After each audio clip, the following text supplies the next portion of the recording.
Welcome to the EasyMed channel where medical topics are made easy. In this video we're going to talk about the vertebrae. We're first going to cover the different vertebral segments and then we'll talk about the anatomy of each vertebra. There's going to be a future EasyMed video that covers the anatomy of the spinal cord and different dermatomes, so this video will serve as a good starter before we do that one. There are a total of 33 vertebrae and they can be split up on whether they move or not. There are 24 vertebrae that articulate with each other and they're mobile, they can move. And they include the 7 cervical vertebrae, the 12 thoracic, and the 5 lumbar. And then there are 9 vertebrae that are fused together, they're non-mobile, and they include the 5 sacral vertebrae and the 4 coccyx. The 24 mobile vertebrae make up the superior portion of the vertebral column, also known as the spinal column, and then the 9 fused vertebrae make up the inferior portion of the spinal column. The goal of the vertebrae and the vertebral column is to protect the spinal cord and support the rest of the body. So as we go from the superior to the inferior portion of the vertebral column, we first start off with the cervical vertebrae. These are the vertebrae in the neck and they help support the head, which weighs about 10 to 12 pounds. There are a total of 7 cervical vertebrae and they're labeled C1 through C7. As we work our way down, we then move on to the thoracic vertebrae. These are the vertebrae of the mid-upper back and they help hold the rib cage and protect the heart and lungs. They're less mobile than the cervical and lumbar vertebrae. There are a total of 12 thoracic vertebrae and they're labeled T1 through T12. Next we have the lumbar vertebrae, and these are the vertebrae of the lower back. They're much larger in size because they support the rest of the body and they also help us when we lift heavy things. There are a total of 5 lumbar vertebrae and they're labeled L1 through L5.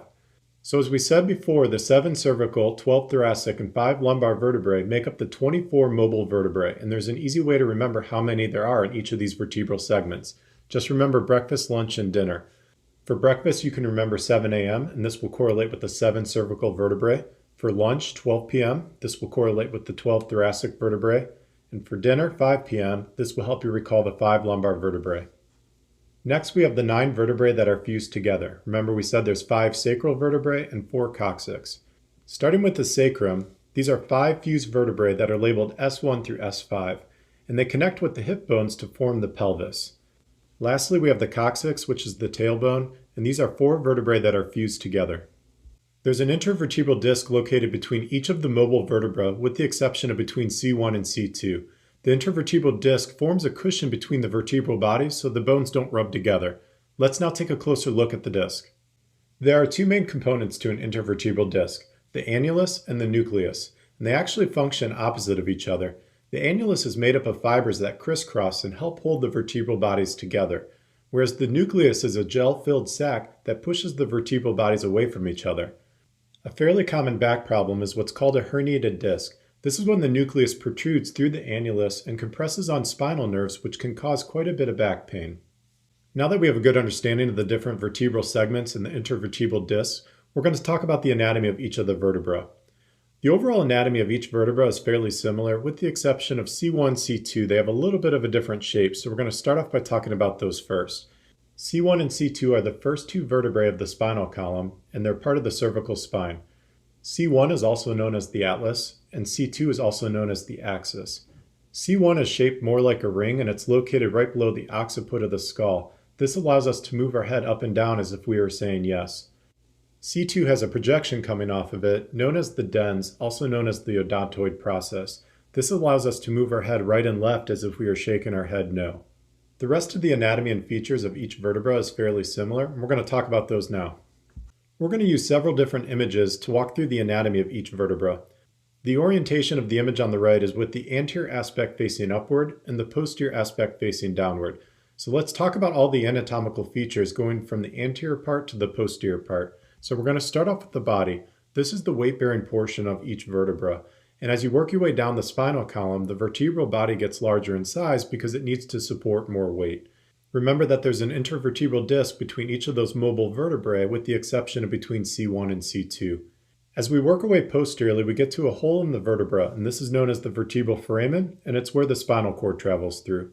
Next, we have the pedicle, and there's one located on each side. This is what connects the vertebral body to the transverse process. Each vertebra has 2 transverse processes that come off the vertebral body and extend posterior and laterally. The transverse processes of the thoracic vertebrae articulate with the ribs. The lamina is what connects the transverse process with the spinous process. Each vertebra has a spinous process located in the posterior aspect of it.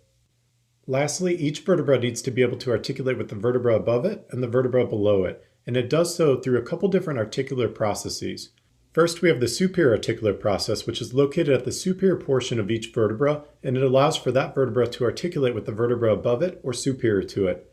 Then we have the inferior articular process, and as the name suggests, it's located at the inferior portion of each vertebra, and it allows that vertebra to articulate with the vertebra below it or inferior to it. Let's take a look at a side view of two vertebrae so we can get a better understanding of how the superior and inferior articular processes come together to form a joint. So we can see we have two vertebral bodies, and then we have the pedicle which joins the vertebral body to the transverse process. The superior and inferior articular processes are located where the pedicle and lamina meet. So if we take a look at the vertebra on top, we can see that its inferior articular process is going to articulate with the superior articular process of the vertebra below it. So again, the inferior articular process is located at the inferior portion of the vertebra, and it allows for articulation of the vertebra below it, whereas the superior articular process is located at the superior portion of each vertebra, and it allows for articulation of the vertebra above it.